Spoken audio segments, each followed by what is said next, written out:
योगी के उत्तर प्रदेश में अब माफिया का अंत होने लगा है, यानी माफिया अब मिट्टी में मिल रहे हैं। अतीक अहमद के बाद अब नंबर आया है माफिया मुख्तार अंसारी का।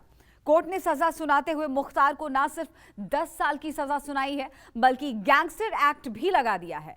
और सिर्फ मुख्तार ही नहीं, बल्कि उसके भाई अफजाल अंसारी पर भी शिकंजा कसा गया है। तो ये रिपोर्ट देखिए और जानिए मिट्टी में कैसे मिल रहे हैं माफिया।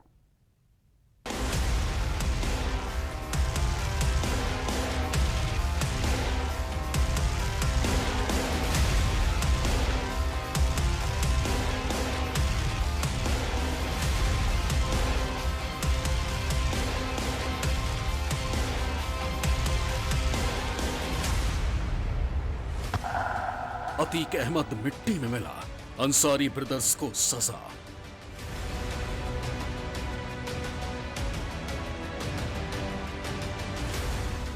इस माफिया को मिट्टी में मिला देंगे।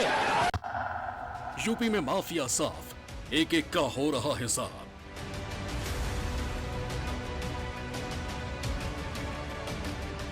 गिराने वाला समय मैं ये बता सकती हूँ कि गुंडा माफियाओं का राज खत्म हो गया है, खत्म हो जाएगा।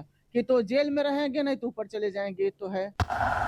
खत्म होगा गुंडा राज, सबको मिलेगा इंसाफ। दोष होगा बड़ा सजा होगा, कम दोष होगा तो कम सजा होगा, और निश्चित रूप से अगर जो सजा का पात्र होगा निश्चित रूप से न्यायपालिका उसे सजा देगी। नाम मुख्तार अंसारी, सजा 10 साल, गैंगस्टर एक्ट में दोषी। नाम अफजाल अंसारी, सजा 4 साल, गैंगस्टर एक्ट में दोषी। एक एक कर हिसाब हो रहा है, एक एक कर इंसाफ हो रहा है, एक एक कर उत्तर प्रदेश में माफिया साफ हो रहा है। न किसी को बख्शा जाएगा, न किसी को माफ किया जाएगा, सबको उनके गुनाहों की सजा मिलेगी। अतीक अहमद के मर्डर के मिट्टी में मिल जाने के बाद उत्तर प्रदेश में अब माफिया मुख्तार अंसारी का नंबर लगा है। गाजीपुर की एमपी एमएलए कोर्ट ने माफिया मुख्तार अंसारी पर बड़ा फैसला सुनाया है। कोर्ट ने माफिया मुख्तार अंसारी को 10 साल की सजा सुनाई है। मुख्तार अंसारी को 10 वर्ष की कारावास और 5 लाख रुपए अर्थदंड से माननीय न्यायालय द्वारा दंडित किया गया है, और अफजाल अंसारी को 4 वर्ष के कारावास और 1 लाख रुपया अर्थदंड से दंडित किया गया। यूपी में एक एक कर एक एक माफिया का हिसाब हो रहा है। कहानी 90 के दशक की हो या उससे भी पुरानी, हर एक विलन को उसके गुनाहों की सजा सुनाई जा रही है। मुख्तार अंसारी के खिलाफ गैंगस्टर एक्ट में सजा इसी का ताजा उदाहरण है। माफिया मुख्तार अंसारी को गैंगस्टर मामले में गाजीपुर की एमपी एमएलए कोर्ट ने 10 साल और उसके भाई बसपा सांसद अफजाल को 4 साल की सजा सुनाई है। मुख्तार पर 5 लाख और अफजाल पर 1 लाख रुपए का जुर्माना कोर्ट ने लगाया है। आज सुबह एमपी एमएलए कोर्ट में फैसले का दिन था और मुख्तार अंसारी की वीडियो कॉन्फ्रेंसिंग से पेशी की गई, और उसके बाद अफजाल अंसारी भी कोर्ट पहुंचे थे। करीब 1:30 बजे के आसपास एमपी एमएलए कोर्ट ने मुख्तार अंसारी को सजा का ऐलान किया। मुख्तार अंसारी को 10 साल की सजा और 5 लाख रुपए का जुर्माना लगाया गया, और उसके बाद करीब 2 बजे के आसपास अफजाल अंसारी पर कोर्ट में जिरह शुरू हुई। अफजाल अंसारी को एमपी एमएलए कोर्ट ने, गाजीपुर की एमपी एमएलए कोर्ट ने दोषी करार दिया, और उसके थोड़ी देर बाद सजा का ऐलान किया गया। सजा सुनाई गई। अफजाल अंसारी को 4 साल की सजा और 1 लाख रुपए का जुर्माना। अफजाल को कड़ी सुरक्षा के बीच गाजीपुर जेल भेज दिया गया। मुख्तार पहले से ही बांदा जेल में बंद है। इससे पहले तक सांसद अफजाल जमानत पर था। मुख्तार की पेशी जेल से ही वीडियो कॉन्फ्रेंसिंग के जरिए हुई, जबकि अफजाल खुद कोर्ट पहुंचा। अफजाल को 2 साल से ज्यादा की सजा हुई है। ऐसे में उसकी संसद सदस्यता जाना तय है। मुख्तार अंसारी के मामले में फैसला आया है, उनको 10 साल का कारावास और 5 लाख रुपए जुर्माना हुआ है। अफजाल अंसारी के संबंध में 2 बजे एमपी एमएलए कोर्ट में चल रहे इस मामले में बीते 15 अप्रैल को फैसला आना था, लेकिन न्यायाधीश के अवकाश में होने के चलते फैसला नहीं हो पाया था। फैसले के लिए 29 अप्रैल की तारीख तय की गई थी, और यह तारीख आते ही मुख्तार के खिलाफ सजा का ऐलान हुआ है।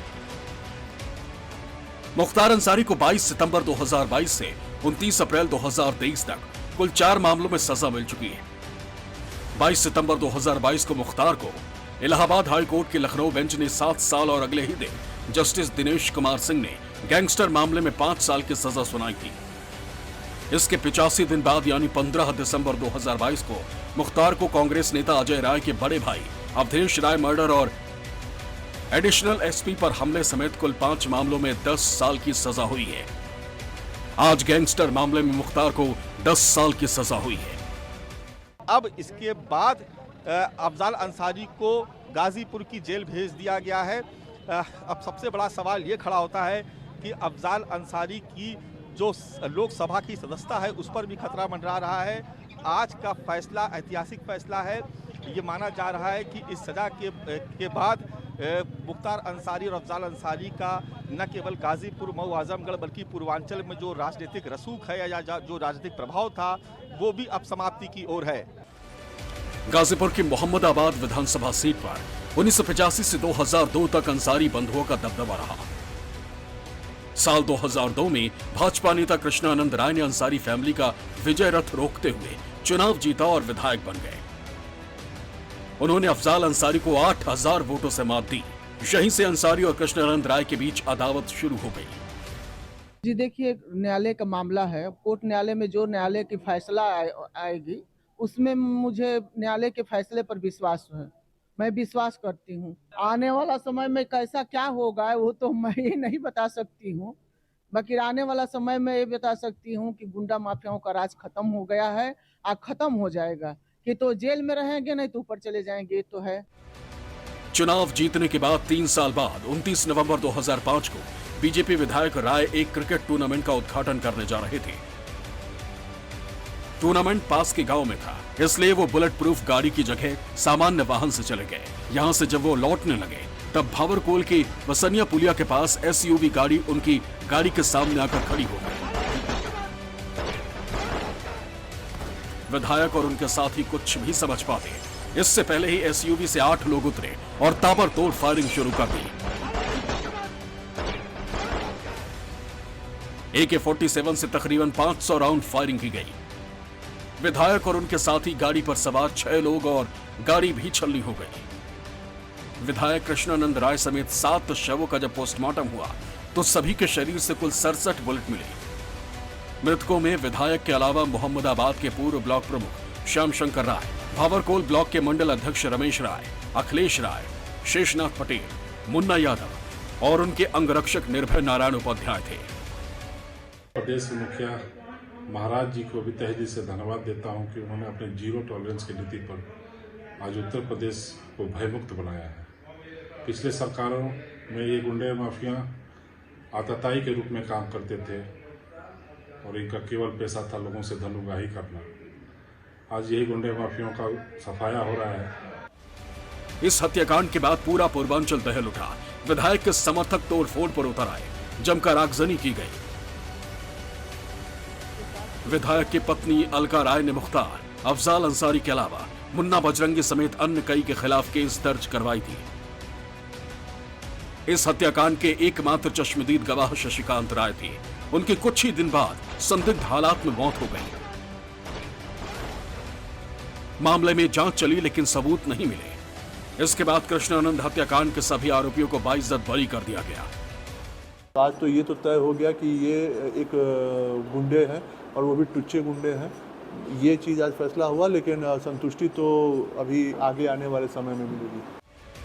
यूपी के गाजीपुर में खौफ की जमीन तैयार करने के बाद मुख्तार अंसारी ने एक पैर गुनाहों की दुनिया में जमाया और दूसरा पैर राजनीति में।